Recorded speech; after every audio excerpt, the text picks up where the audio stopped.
difficult to understand both the security concerns and the data privacy concerns.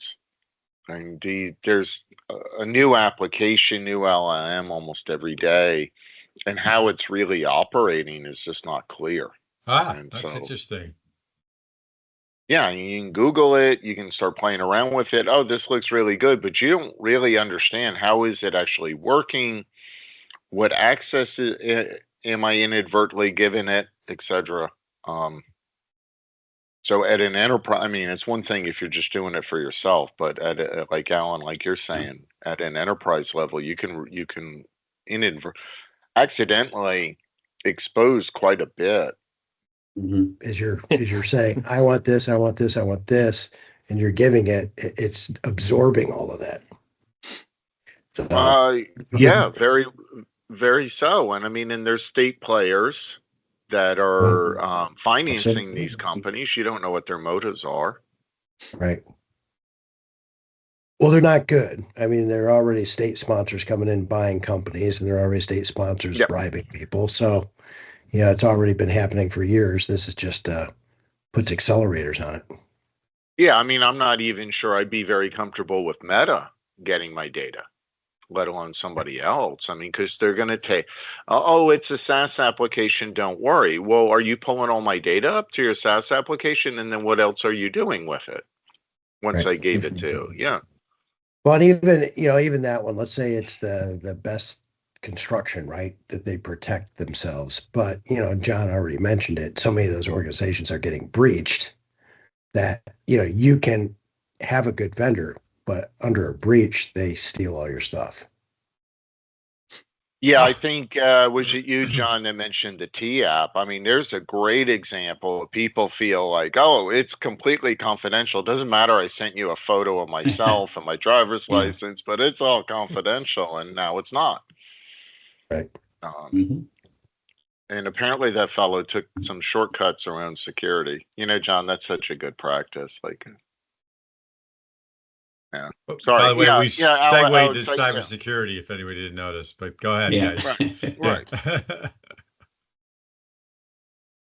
Well, I think AI has continued a trend that John started talking about earlier. Is I can go on to dark web or other places for a small amount of cash. I can get a toolkit, so I don't have to be that skilled myself. AI is making it even simpler to, become a hacker, so to speak. And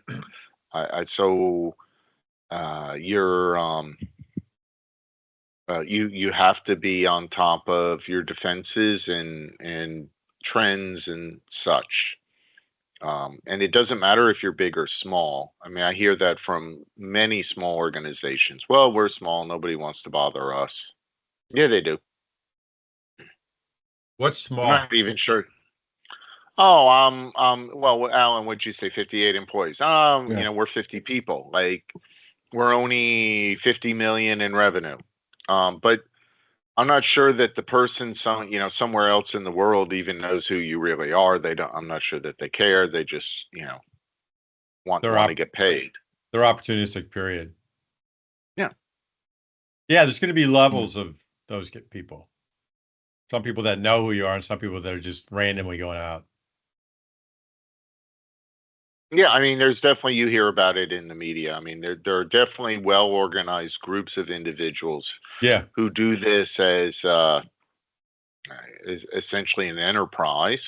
And then there's other individuals that are, more, I went on and I got this toolkit and I'm playing around. And, but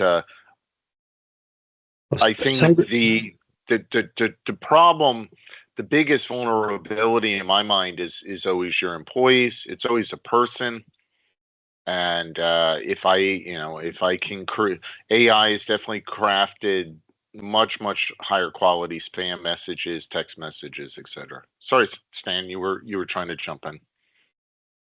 Yeah, I just wanted to say cybersecurity is kind of a team sport. So it's not just the high schooler doing the full circuit of a breach. It's the high school person or whoever, right? Nation state.